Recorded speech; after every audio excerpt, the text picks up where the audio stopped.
Welcome to our computer training centre. আমাদের training সেন্টারের পক্ষ থেকে আপনাদের সবাইকে শুভেচ্ছা। হ্যাঁ, আমার পরিচয়টা যেহেতু আপনারা পরিচয় দিলেন, আমার পরিচয়টা আসলে প্রেজেন্টেশনেই আপনারা পাবেন।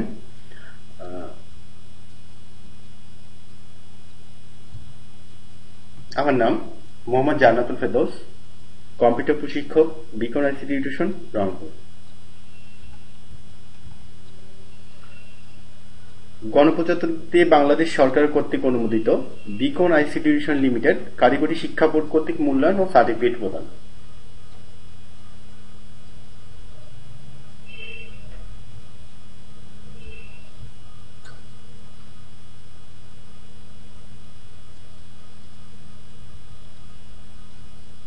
একনজরী কম্পিউটার প্রশিক্ষণ কার্যক্রমের তথ্যাদি।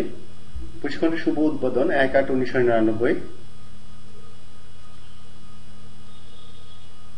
কোচের নাম, আপনার যে কোর্সটাতে ভর্তি হয়েছে এটার নাম কি জানেন আপনি? কোর্সটার নাম কি? কম্পিউটার অফিস অ্যাপ্লিকেশন অথবা certificate in computer office application. কোর্সের মেয়াদ কতদিন আপনারা জানেন? আপনাদের কোর্সটার মেয়াদ কতদিন? 6 মাস। আর কোর্স কোড 76। যদিও এই কোর্সটা 3 মাসের মধ্যে শেষ হয়ে যায় রেগুলার ক্লাস বা সপ্তাহে 3 দিন ক্লাসের মাধ্যমে, কিন্তু আপনারা 6 মাসের একটা মেয়াদি একটা সার্টিফিকেট পাবেন। আর আপনার কোর্স কোডটা হবে 76। হ্যাঁ, এটা আপনাকে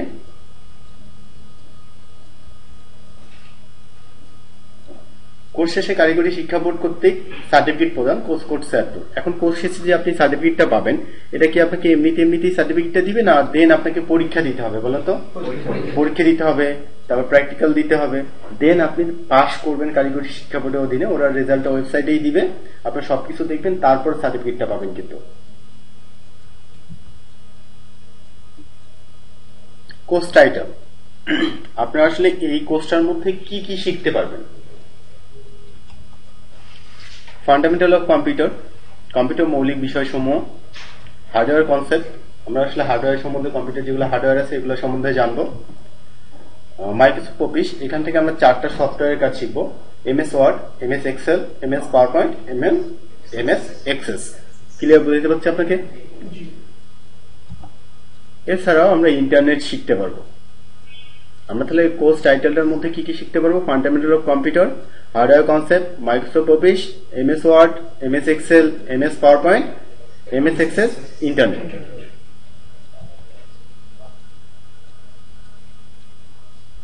এখন দেখেন আপনার মার্কস ডিস্ট্রিবিউশন, আসলে কত মার্কের মধ্যে পরীক্ষাটা হবে।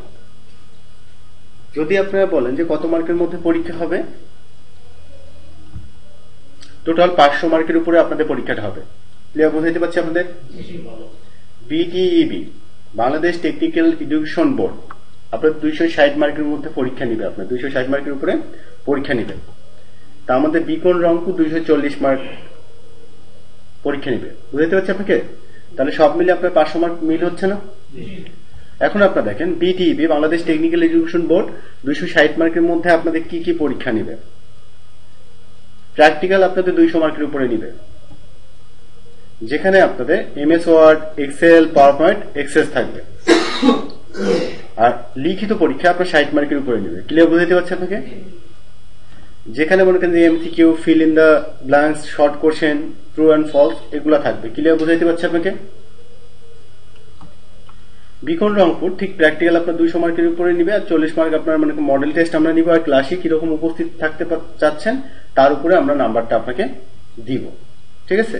এই জন্য আপনাকে ভালো করে শিখতে হবে এবং ক্লাস রেগুলার করতে হবে। ধন্যবাদ আপনাদের সবাইকে। আমি প্রথমত আপনাদের একটা কথা বলবো। কথাটা এরকম, যদি আপনারা আমার এখানে কোনো কিছু শিখতে না পারেন তাহলে আপনারা অবশ্যই আসলে কোশ্চেন করবেন, কারণ এখানে আপনারা আসলে শেখার জন্যই আছেন। শেখার জন্য আছেন না? এখন একজন মনে করেন যে কোশ্চেন করলো, আরেকজন করলো না, কারণ তিনি আগে থেকেই অনেক কিছু জানে, আর আপনি আসলে আগে থেকে অনেক কিছু জানেন না, তাই না? এখন আপনি যদি মনে করেন যে এই ভাইয়ের বাসায় কম্পিউটার আছে, ইনি তো একটু ভালো জানবেই, কিন্তু আপনার তো বাসায় কম্পিউটার নেই, কিন্তু আপনিও ভর্তি হয়েছেন, ইনিও ভর্তি হয়েছেন। আপনাকে দেন কি করতে হবে? আপনাকে কোশ্চেন করতে হবে যে ভাইয়া আমি এটা আসলে পারতেছি না, আপনি আসলে কিভাবে করতে হবে বা কিভাবে কি করতে হবে সেটা আসলে আপনাকে বলতে হবে। ক্লিয়ার বুঝাইতে পারছি আপনাকে?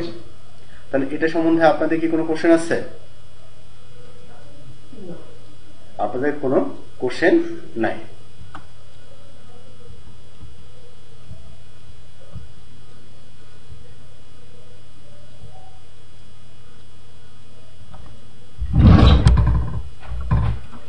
আপনি দেখেন এটা হলো কম্পিউটার। ওকে, যদি এইটা আপনাদের কম্পিউটার হয়ে থাকে তাহলে আপনি একটা জিনিস সেখানে লক্ষ্য করেন যে এই যে আপনি দেখতেছেন এটা কি কি বলে বলুন তো? মনিটর। আর এই যে আপনি সামনে যেটা এটাকে কি বলে? কিবোর্ড। এটাকে মাউস, এটা সিপিইউ। কেউ পিসি বললেন, কেউ সিপিইউ বলেন, কেউ সিস্টেম ইউনিট বলেন, পার্সোনাল কম্পিউটার বলেন, ঠিক আছে? আমরা এটাকে সিপিইউ বলে থাকি, সেন্ট্রাল প্রসেসিং ইউনিট। আর এটাকে কিবোর্ড বলে থাকি। এটাতে কিবোর্ড, এটা মাউস, এটা মনিটর। এখন আপনি দেখেন এইটা হলো পাওয়ার বাটন। আমি কম্পিউটার যখন অফ অনটা আপনাদের সর্বপ্রথম শেখাবো কিভাবে অন করতে হয়, যখন আমি একটু পরে আপনাকে অন করা শেখাবো তখন এই পাওয়ার বাটনটার মাধ্যমে ওপেন করতে হবে। ক্লিয়ার বুঝাইতে পারছি আপনাকে? এখন আপনারা দেখেন অধিবেশন 2 ফান্ডামেন্টাল অফ কম্পিউটার, কম্পিউটার মৌলিক বিষয়সমূহ, পাঠসমূহ, কম্পিউটার সংক্ষিপ্ত ইতিহাস, উল্লেখযোগ্য কিছু বৈশিষ্ট্য, কম্পিউটার প্রকারভেদ, হার্ডওয়্যার ও সফটওয়্যার, উইন্ডোজ, পার্সোনাল কম্পিউটার বিভিন্ন অংশ, ইনপুট এবং আউটপুট ডিভাইস। আমি যে আপনাকে এই প্রেজেন্টেশনটা আপনাদের সামনে উপস্থাপন করব, এই প্রেজেন্টেশনের মধ্যে আপনি এই সব বিষয়গুলো জানতে পারবেন। ক্লিয়ার বুঝতে পারছেন আপনাদের? যদিও আপনি এই বিষয়গুলো জানেন তবু মনে করেন যে আপনি এই সব বিষয়গুলো কি করবেন? জানতে পারবেন। এখন আপনি দেখেন কম্পিউটার কি, এটা আপনারা জানেন না? সবাই পড়ছেন না আসলে কম্পিউটার কি? তবু আমি আপনাদের একটু বলে দিচ্ছি যাতে আপনারা কম্পিউটার শিখতে যাচ্ছেন যেন আসলে ভালোভাবে একটু জানতে পারেন। তাহলে দেখেন কম্পিউটার কি। কম্পিউটার একটি তথ্যনিক ইলেকট্রনিক যন্ত্র যাহা তথ্য প্রক্রিয়াকরণের কাজে ব্যবহার করা হয়। বর্তমান কম্পিউটার শুধুমাত্র কি তথ্য প্রক্রিয়াকরণের কাজে ব্যবহার করা হয়? প্রথম কম্পিউটার শব্দ থেকে কম্পিউটার শব্দ থেকে উৎপত্তি হয়েছে। প্রথমে আসলে গণনাকারী যন্ত্র হিসেবেও যদি ব্যবহার করা হয়, বর্তমান কম্পিউটার কিন্তু একটা অনেক ধরনের কাজে ব্যবহৃত হয়ে থাকে। ক্লিয়ার বুঝতে পারছি আপনাদের? আপনাদের কম্পিউটার আবিষ্কারের ইতিহাসটা আপনারা জানেন যে কম্পিউটার আবিষ্কারের ইতিহাসটা কি আসলে? কম্পিউটার কি একজন মানুষ আবিষ্কার করছে? আমি আপনাদের একটা কথা বলবো যে এই কম্পিউটারের জনক চার্লস বেবেজকে বলা হয়। চার্লস বেবেজকে বলা হয় না? কিন্তু আসলে কম্পিউটারটা কি আসলে চার্লস বেবেজ তৈরি করছে? হ্যাঁ, উনি সূচনা করে তৈরি করে গেছে এবং উনি মানে ওনার বলছে যে এই কম্পিউটার যদি আপনারা তৈরি করেন তাহলে এই কাজগুলো হবে, ঠিক আছে? এখন মনে করেন যে কম্পিউটার মাত্র কিন্তু একজন মানুষ আবিষ্কার করেনি, যুগ যুগ ধরে বিভিন্ন ব্যক্তি ও প্রতিষ্ঠানের প্রচেষ্টা সাধনার ফল আজকের আধুনিক কম্পিউটার। আপনি দেখেন ইতিহাস থেকে জানা যায় আজ থেকে প্রায় 4000 বছর পূর্বে চীনের দেশে তৈরি অ্যাবাকাস নামক প্রথম গণনাকারী যন্ত্রটি অনেক পর্যায়ে অতিক্রম করে বর্তমান আমাদের সামনে উপস্থিত হয়েছে। আধুনিক কম্পিউটার রূপরেখা তৈরি করেন ক্যামব্রিজ বিশ্ববিদ্যালয়ের অধ্যাপক ব্রিটিশ গণিত চার্লস বেবেজ 1772 থেকে 1871 সাল পর্যন্ত যেসব ব্যবস্থাপনা পরিকল্পনা করেছেন তার উপরে ভিত্তি করেই আজকের আধুনিক কম্পিউটার। ক্লিয়ার বুঝতে পারছি আপনাকে? এখন যদি আপনাদের বলে যে প্রথম কিন্তু আসলে হার্ভার্ড বিশ্ববিদ্যালয়ের গণিত অধ্যাপক সহ 4 জন IBM প্রকৌশলে 4 জনের সহযোগিতায় কিন্তু প্রথম কম্পিউটারটা আবিষ্কার হয়, যার নাম ছিল মার্ক 1। এটা 51 ফুট লম্বা ছিল, 8 ফুট উচ্চতা ছিল এবং 5 টন ওজনের ছিল। ক্লিয়ার বুঝতে পারছি আপনাকে?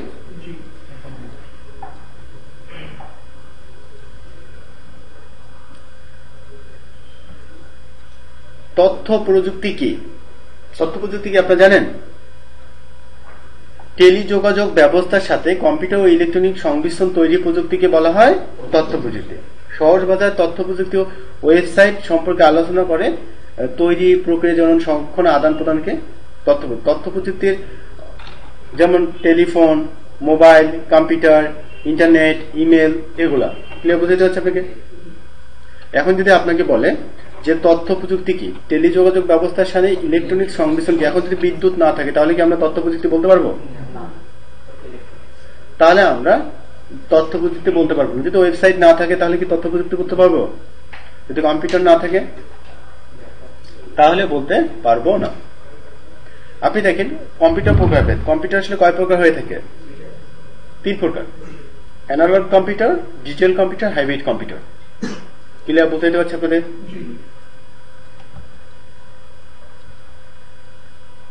আপনি দেখেন ডিজিটাল কম্পিউটার কি, আপনি দেখেন তথ্য প্রক্রিয়াকরণের হিসাবের জন্য বর্ণ বা অঙ্ক বা সংকেতের মাধ্যমে, শুধু আপনারা এখানে বর্ণ বা অঙ্ক বা সংকেতের এই কথাটা মনে রাখবো। ক্লিয়ার বুঝতে পারছি আপনাকে? এটা হলো ডিজিটাল কম্পিউটার। আর অ্যানালগ কম্পিউটার হলো বর্ণ বা অঙ্ক বা সংকেতের পরিবর্তে রোদ, চাপ, তাপ, উত্তাপের যে সৃষ্টি বৈদ্যুতিক তরঙ্গের অ্যানালগ কম্পিউটার ইনপুট হিসেবে গ্রহণ করে এবং প্রক্রিয়াকরণ ফলাফল কাটা দিয়ে দেখানো হয়। ঠিক আছে, ওটা হলো বর্ণ, অঙ্ক, সংকেত, আর এটা হলো রোদ, চাপ, তাপ। ওকে, আর দুইটা কম্পিউটারের সমন্বয়ে যে দেখেন ফলাফল ডিজিটাল ও অ্যানালগে দুই ধরনের কম্পিউটার সমন্বয়ে গঠিত কম্পিউটারকে হাইব্রিড বা সংকর কম্পিউটার বলা হয়। বৈদ্যুতিক সমস্যা সমাধানের জন্য এই ধরনের কম্পিউটার ব্যবহার করা হয়। ক্লিয়ার বুঝাইতে পারছি আপনাকে? এটা হলো কম্পিউটারের চিত্র, একটু ভালো করে দেখেন। এটা হলো সিস্টেমের নেম, এটা হলো স্ক্রিন, এটা হলো মনিটর, এটা স্পিকার, এটা মাইক্রোফোন, এটা মাউস, এটা কিবোর্ড, এটা স্পিকার। ক্লিয়ার বুঝাইতে পারছি আপনাকে? আপনার না বুঝতে পারলে অবশ্যই আপনাকে কোশ্চেন করবেন। ক্লিয়ার? তারপর দেখেন ডিজিটাল কম্পিউটার। ডিজিটাল কম্পিউটার আবার কয়েক ধরনের হয়ে থাকে: super computer, mini frame computer, mini computer, micro computer. আপনি দেখেন বহুল ব্যবহৃত কম্পিউটারগুলোর মধ্যে মাইক্রো কম্পিউটার, ডেস্কটপ, ট্যাবলেট ও নোটবুক, ট্যাবলেট পিসি, পিডিএফ, প্রোগ্রাম ক্যালকুলেটর। বর্তমানে সবচেয়ে কোনটা বেশি চলতেছে বলেন তো? ল্যাপটপ অনেক বেশি চলতেছে কিন্তু অনেক। আর কয়েকদিন আগে ট্যাব এবং নোটবুকটা বেশি চলছিল না? সবাই কিন্তু আসলে ট্যাবলেট ওটা কিনতে চাইছিল, কিন্তু ওটা কি এমন একটা জিনিস যেটা হাতেও রাখা যায় না, ব্যাগেও রাখা যায় না। ঠিক আছে, তবে সুবিধা আছে, কিন্তু হাতেও রাখা যায় না, ব্যাগে একটু সাইজটা একটু, এই জন্যই কিন্তু আসলে মার্কেট থাকেন। এখন কিন্তু ল্যাপটপ অনেক বেশি চলতেছে। ঠিক আছে, কম্পিউটার উপাদান। কম্পিউটার উপাদান কয়টা বলেন তো? দুইটা। কি?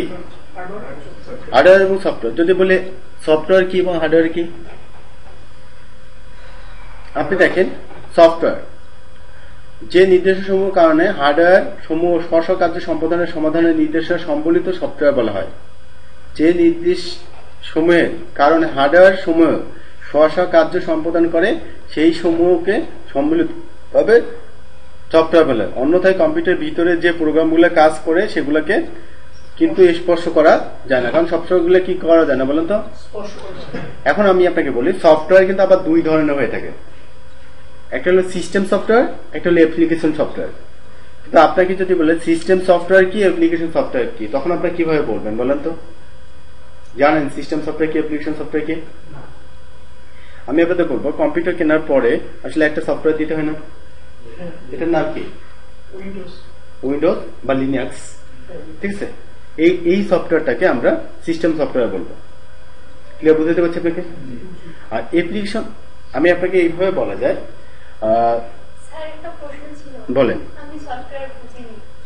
সফটওয়্যার বুঝিনি না? ধন্যবাদ আপনাকে। কম্পিউটারের ভিতরে হার্ডওয়্যার এবং সফটওয়্যারকে পরিচালনা করার জন্য যেটা ব্যবহার করা হয়, যেগুলো হাত দিয়ে স্পর্শ করা যায় না, সেটাই সফটওয়্যার। সম্মিলিতভাবে সেটাকেই সফটওয়্যার বলা হয়। এখন বুঝছেন আপনি? এখন আপনি দেখেন যে নির্দেশনা সমূহের কারণে হার্ডওয়্যার সমূহকে স্ব কার্য সম্পাদন ও সমাধান করে সেই সমূহকে সম্মিলিতভাবে সফটওয়্যার বলা হয়। আপনি এখন আমাকে এটা বলবেন যে আপনার যে কম্পিউটার, আপনি যে আপনার ফোনটা চালান সেটা নিশ্চয়ই অ্যান্ড্রয়েড ফোন। যদি অ্যান্ড্রয়েড ফোন হয়ে থাকে, এখানে যে আপনি একটা অ্যাপস ইনস্টল দিবেন, একটা অ্যাপস ইনস্টল দেন না? যেমন একটা ফেসবুক অ্যাপস ইনস্টল দিলেন, এটা কি অ্যাপস বলে না? এরকম এটাই কিন্তু এক ধরনের একটা সফটওয়্যার। এখন আপনি মনে করেন যে এই যে আপনি ফোনটা, অ্যান্ড্রয়েড ফোনটা চালাচ্ছেন, আপনি যে অ্যান্ড্রয়েড ফোনটা কি চালাচ্ছেন, তাহলে এই আপনার হার্ডওয়্যারকে এবং এই ফেসবুক বা টুইটার, লিঙ্কডইন, এই যে অ্যাপস গুলো আছে, এগুলাকে নিয়ন্ত্রণ করার জন্য একটা সফটওয়্যার ব্যবহার করতে হবে না আপনার ফোনে? সেটাই সিস্টেম সফটওয়্যার। আমি আপনাকে বলি এই যে কম্পিউটারটা যে আছে, কম্পিউটার দুইটা সফটওয়্যারের কাজ হয়। একটা হলো সিস্টেম সফটওয়্যার, একটা হলো অ্যাপ্লিকেশন সফটওয়্যার। সিস্টেম সফটওয়্যারটা হলো যেটা আপনাকে মনে করেন, সিস্টেম সফটওয়্যার হলো যেটা মনে করেন যে আপনাকে মনে করেন যে হার্ডওয়্যার এবং সফটওয়্যারকে তত্ত্বাবধানের জন্য দুইটাই ব্যবহার করা হবে। বুঝতে পারছি আপনাকে?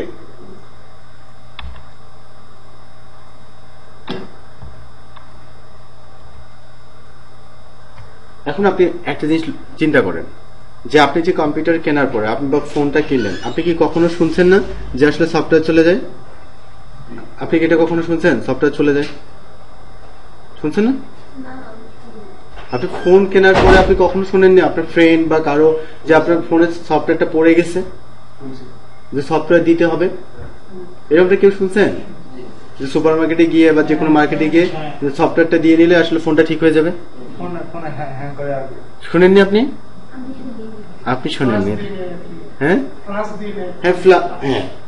এখন আমি আপনাকে বলি, কম্পিউটার কেনার পরেও কিন্তু আসলে একটা সফটওয়্যার দিতে হবে। ওই সফটওয়্যারটা যদি আপনি না দেন তাহলে কিন্তু আসলে কম্পিউটারটা চালাইতে পারবেন না।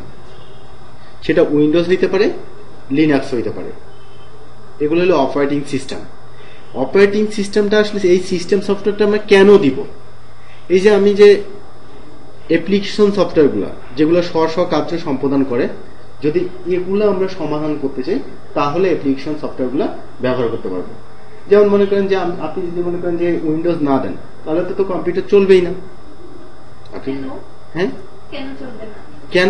এটা তো আপনার হার্ডওয়্যার এবং সফটওয়্যার গুলোকে নিয়ন্ত্রণ, মানে আপনার যে হার্ডওয়্যার গুলো আছে, কম্পিউটার যন্ত্রাংশ গুলো আছে, এইটা তো আসলে নিয়ন্ত্রণ করবে ওই সফটওয়্যারটা, মানে ওটার জন্যই হচ্ছে কম্পিউটারটা কাজ করে। হ্যাঁ ঠিক আছে। আর ওটার জন্য মানে আর অ্যাপ্লিকেশন সফটওয়্যার গুলো হলো যেগুলো আমরা স্ব কার্য সম্পাদনের জন্য ব্যবহার করে থাকি। যেমন এমএস ওয়ার্ড লেখালেখির কাজে শুধু ব্যবহার করে থাকি, এক্সেল আমরা হিসাব নিকেশ কাজের জন্য ব্যবহার করতে থাকি, পাওয়ার পয়েন্ট প্রেজেন্টেশনের জন্য ব্যবহার করতে পারি, এগুলাকে আমরা অ্যাপ্লিকেশন সফটওয়্যার বলবো।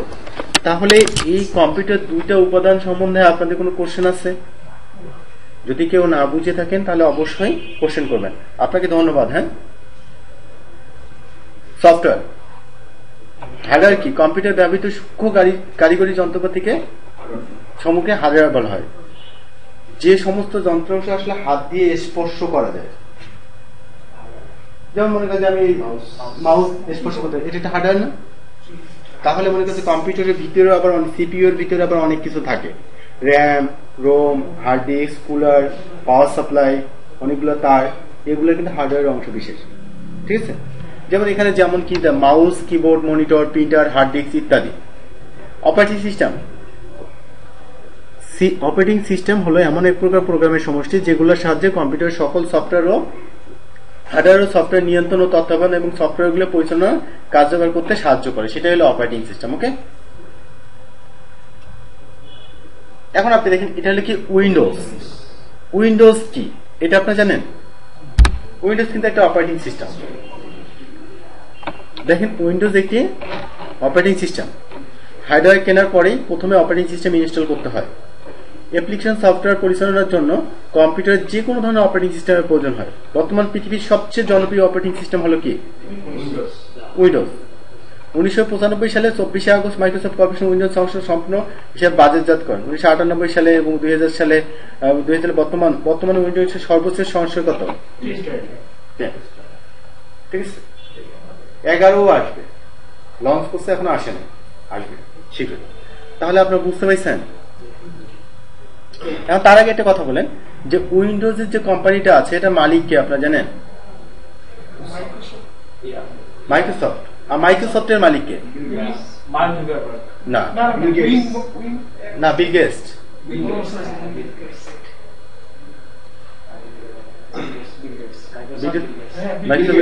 আর অ্যামাজনের প্রতিষ্ঠাতা কে?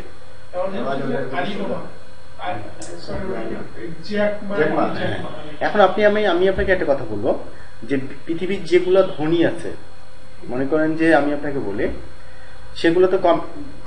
বিল গেটস কে আপনি কিন্তু পৃথিবীর সবচেয়ে বড় ধনী, সবচেয়ে বড় ধনী না? হ্যাঁ, মার্ক জুকারবার্গ, কি জানি ওর নাম, জোসেফ, ওই অ্যামাজনের প্রতিষ্ঠাতা। হ্যাঁ, এখন আপনি আপনাকে বলবো যে এই যদি কম্পিউটার সফটওয়্যার বিক্রি করে মনে করেন যে বিশ্বের সবচেয়ে বড় ধনী হইতে পারে, তাহলে আপনি কম্পিউটার যদি ভালো করে শেখেন তাহলে আপনি কি টাকা পয়সা বা খাওয়া দাওয়ার কোনো অভাব হবে? আপনার মনে হয়? না, আপনার ভাত কাপড়ের কখনো অভাব হবে না। আপনি যদি কম্পিউটারটা ভালো করে শেখেন তাহলে আপনার ভাত কাপড়ের কখনোই অভাব হবে না, এটা আমি নিশ্চিত। এটা কিভাবে কাজ করবেন, কিভাবে পাবেন, আমি আপনাকে একটু পরেই বোঝাচ্ছি। হার্ডওয়্যারের অংশসমূহ ইনপুট ডিভাইস এবং আউটপুট ডিভাইস। ইনপুট ডিভাইস কি, আউটপুট ডিভাইস কি, এটা আপনারা জানেন? বলেন তো, ইনপুট ডিভাইস কি, আউটপুট ডিভাইস কি? যেটাতে কমান্ড দেওয়া হয় সেটা আমরা কম্পিউটারের যে সকল যন্ত্রের মাধ্যমে কম্পিউটারকে কোনো তথ্য প্রদান করে থাকি সেটা কি ইনপুট, আর কম্পিউটার আমাকে যে সকল তথ্য প্রদান করে সেগুলো আউটপুট। ক্লিয়ার বুঝাইতে পারছি আপনাকে? এখন যদি আমি আপনাদের বলি টাচ স্ক্রিনের কথা বলি, টাচ স্ক্রিনটা আসলে কি বলেন তো, ইনপুট না আউটপুট? দুটাই। Thank you. ক্যামেরা, আপনি কি কথা বুঝতেছেন? বুঝতেছেন না? আপনি কারা কারা আপনি বুঝতেছেন? ফ্রেন্ডলি বলেন না, আপনি আপনার কথা বলতেছেন, বুঝতেছেন? একটু একটু বুঝলে তো হবে না। আমি আপনাদের একটা কথা বলি, আপনার যেহেতু এখানে শিখতে যাচ্ছেন, আপনার জন্য ভালো করে শিখতে পারেন, আর যেন 15 দিন পরে এই ডায়াসেসে ক্লাস নিতে পারেন, এরকম হবে শেখা। বুঝাইতে পারছি আপনাকে? আপনাদের যদি মনে হয় যে আপনি আমার কথা বুঝতেছেন না, আপনি আমাকে অবশ্যই কোশ্চেন করবেন। আর আজকে যেহেতু প্রথম ক্লাস, একটু আসলে কমই বুঝতে পারবেন, কারণ আপনাদের এগুলো বিষয় আগে জানেন না। আর এখন তো আমি সফটওয়্যারের কাজ শুরু করি না, এগুলো তো আপনি 1 বছর আগে 2 বছর আগে পড়ছেন, আপনারা বুঝছেন না? তাহলে আপনার যদি কেউ যদি আপনাকে বলে যদি ইনপুট ডিভাইস কি আউটপুট ডিভাইস কি, যদি আপনি মুখস্থ করে বলেন যে মনে করেন যে এখানে যেমন আছে কিবোর্ড, মাউস, স্ক্যানার, এভাবে কিন্তু আপনার মনে থাকবে না। আপনাকে এভাবে মনে রাখতে হবে যে কম্পিউটারের মাধ্যমে যে সকল যন্ত্রের মাধ্যমে কম্পিউটারকে নির্দেশনা যেগুলো দেই সেটা কিন্তু ইনপুট, আমরা কম্পিউটারকে দিচ্ছি, আর কম্পিউটার আমাকে যেটা দিচ্ছে সেটা হলো আউটপুট। এখন মনে করেন যে যেমন ক্যামেরা হইতে পারে, ক্যামেরা দিয়ে ছবি তোলা যায়, দেখা যায়, ক্যামেরা ইনপুট আউটপুট দুটাই, ঠিক আছে? তারপর পেন ড্রাইভ বা মেমোরি আমি দিতে পারছি, নিতে পারছি, এগুলা ইনপুট আউটপুট ডিভাইস যদিও কম হয়ে থাকে, তবে এটাই। ক্লিয়ার বুঝাতে পারছি আপনাকে? ধন্যবাদ আপনাদের সবাইকে। হ্যাঁ, এখন আপনাদের একটা কথা বলি, সবচেয়ে বড় কথা কি জানেন, আমি আপনাকে বলি, আপনি যদি এখানে কম্পিউটারের কাজ ভালো করে শেখেন, দেন আপনার কিছু করতে পারবেন। এটা আমি আপনাকে 100% নিশ্চয়তা দিচ্ছি। আপনার কখনো মনে করেন যে ভাত কাপড় বা চলাফেরার কখনো অভাব হবে না। ক্লিয়ার বুঝাতে পারছি আপনাকে? এখন যদি আপনি মনে করেন যে আপনি কিভাবে ইনকাম করবেন, আপনার কি মনে হয় যে আপনি কিভাবে ইনকাম করবেন, এরকমটা মনে হয়? শুনবেন কিভাবে ইনকাম করবেন? এখন আমি আপনাকে বলি, যদি আপনি MS ওয়ার্ড মানে অফিস প্রোগ্রামটাই ভালো করে শেখেন, এটা কিন্তু আপনাদের অবশ্যই চাকরির ক্ষেত্রে লাগবে। সার্টিফিকেটটা অবশ্যই আপনারা এখানে সবাই পড়াশোনা করেন, চাকরির ক্ষেত্রে বা নিজের জন্য অবশ্যই লাগবে। প্রথম কথা হলো এটা। দ্বিতীয় কথা হলো যে আপনি যদি আসলে টাকা ইনকাম করতে চান, মনে করেন যে আপনি হাতে স্পিড অনেক ভালো, আপনি এখন ইনকাম করতে চাচ্ছেন। এখন যদি আপনি বেগমবাগা ইউনিভার্সিটিতে পড়েন, বেগমবাগা অনেক ইউনিভার্সিটিতে কিন্তু অনেক অ্যাসেসমেন্ট তৈরি হয়, অ্যাসেসমেন্ট তৈরি হয় না? আপনি যদি আপনার যে কোনো ফ্রেন্ডের অ্যাসেসমেন্ট তৈরি করেন, তাহলে কিন্তু তৈরি করতে আপনাকে দিবে। এখন যদি আপনি মাস শেষে মনে করেন 15 থেকে 20 হাজার টাকা ইনকাম করতে চান, সেটাও সম্ভব। সেটা কি করে? মনে করেন যে আপনি রংপুরের সর্বনিম্ন যেখানে কম্পিউটারের কাজ হয় সেখানে তাকান, মনে করেন যে কাছারি বাজার অথবা লালবাগ, ঠিক আছে না?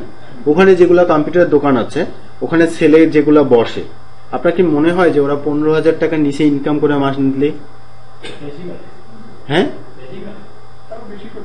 বেশি করে, কিন্তু 15,000 টাকার নিচে কিন্তু না। 15,000 টাকা আমি অ্যাভারেজে ধরলাম, 15,000 টাকা। ওরা কি আপনাদের মতো পড়াশোনা জানে? ওরা 8 পাস, অনেকেই জানে, অনেকেই জানে না, অনেকে আবার 8 পাসও করেনি, তাই না?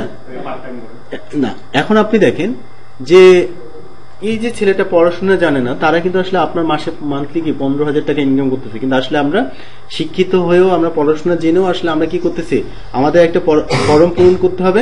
আমরা যা ওদেরকে বলছি যে ভাই আপনি আমাকে একটা ফর্ম পূরণ করে দেন তো, এটা বলতেছি না? এটাই কিন্তু আমরা করতেছি। তাহলে দেখেন যে আমরা যদি ওখানেও বসি, ওখান থেকে কিন্তু মান্থলি কি আমাদের 15,000 টাকা ইনকাম করা সম্ভব।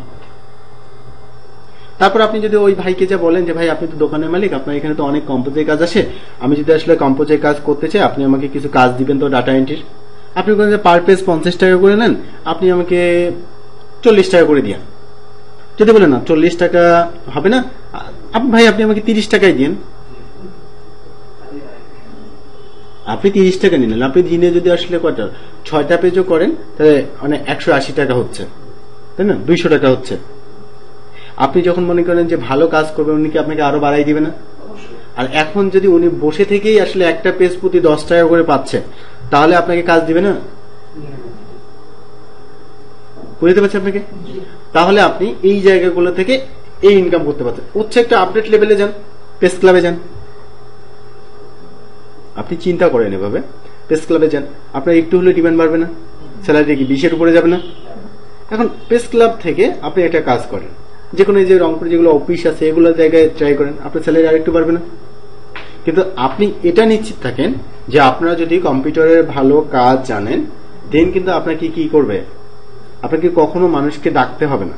মানুষ আপনার কাছে আসবে, আর আপনার মাথার উপরে একটা ফ্যান থাকবে অথবা এসি করে একটা রুম থাকবে, আর মনে করেন একটা বসার মতো ভালো চেয়ার থাকবে, থাকবে না? তাহলে যদি আপনারা কম্পিউটার ভালো করে শেখেন, দেন আপনারা কিছু করতে পারবেন। এখন রংপুরের কথা বাদ, আপনি ঢাকায় চলে গেলেন।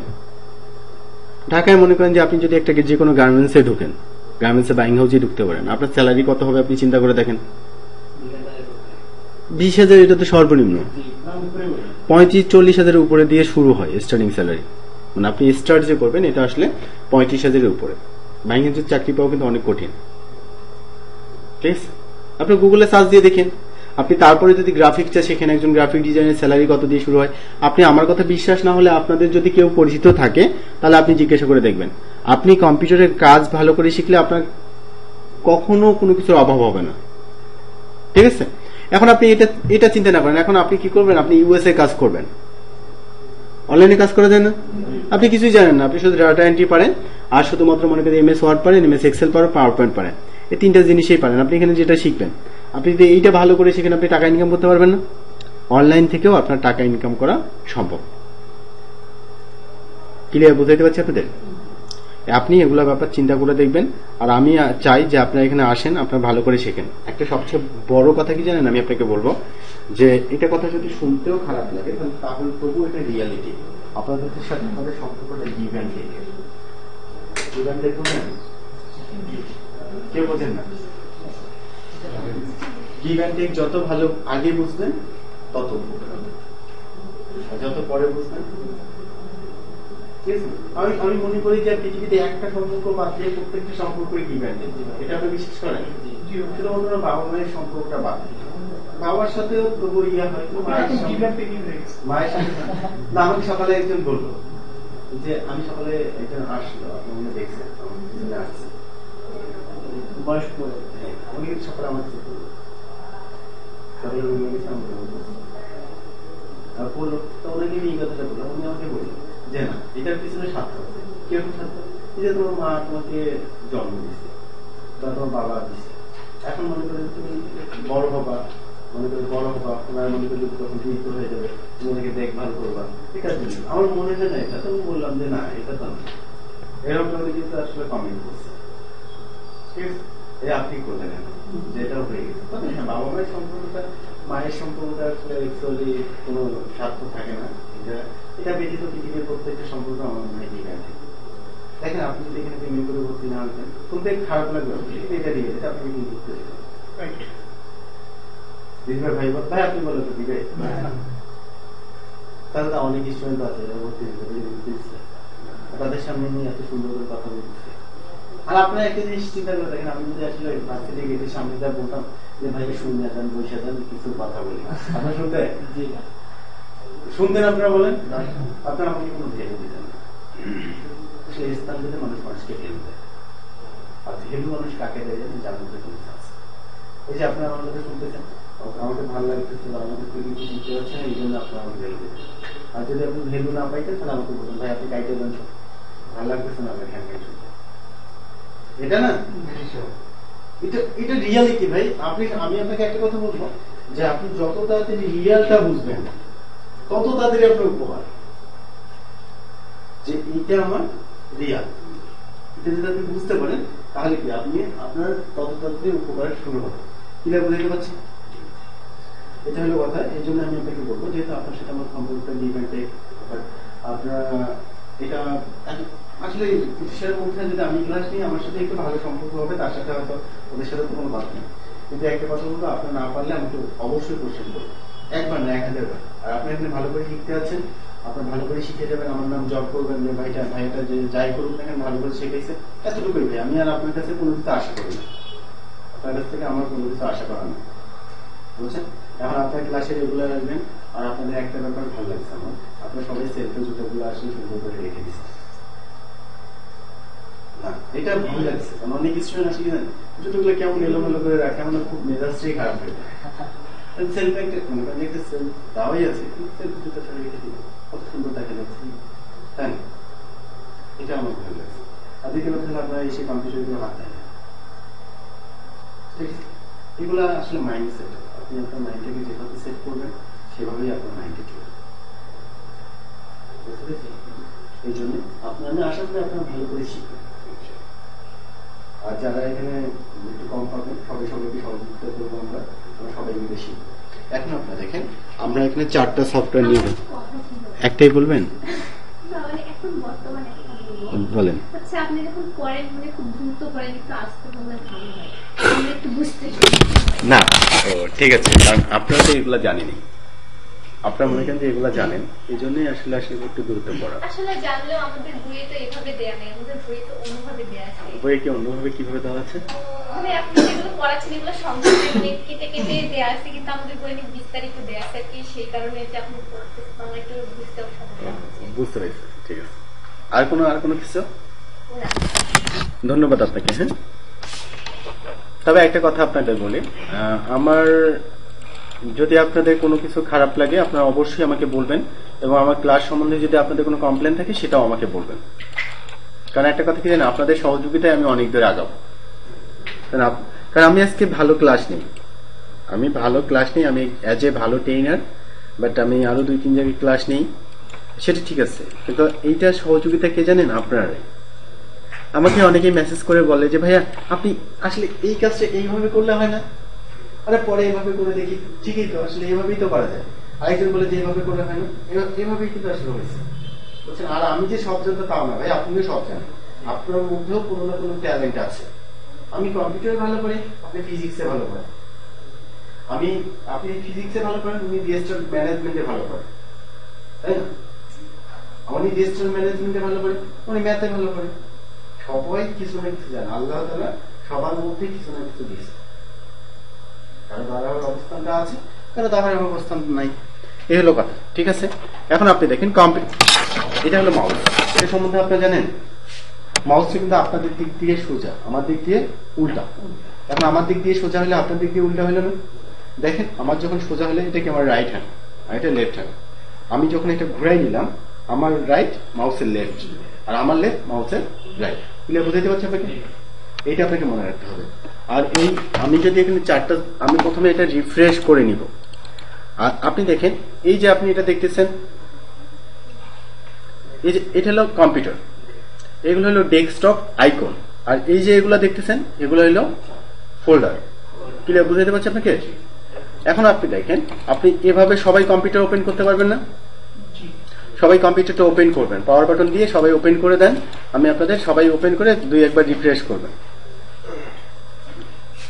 কম্পিউটার ওপেন করতে গেলে কি কি করতে হয় সেটা তো আপনি সবাই জানেন। প্রথমে সুইচ দিতে হয়, তারপরে হ্যাঁ সুইচ দেওয়াই আছে।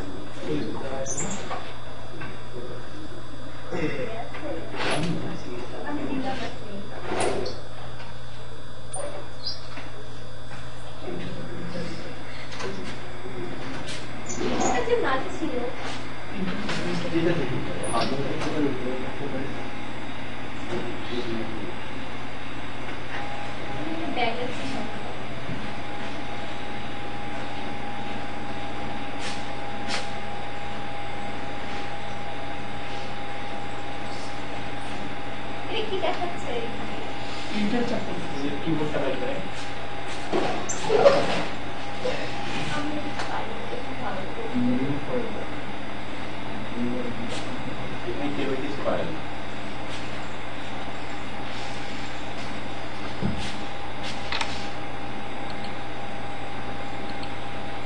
আপনারা এখানে একটা জিনিস লক্ষ্য করেন, আমরা যদি এখানে কম্পিউটারের সফটওয়্যার ওপেন করতে চাই, সফটওয়্যারটা কিভাবে ওপেন করব? এখানে দেখেন স্টার্টে যাব, স্টার্ট, ঠিক আছে?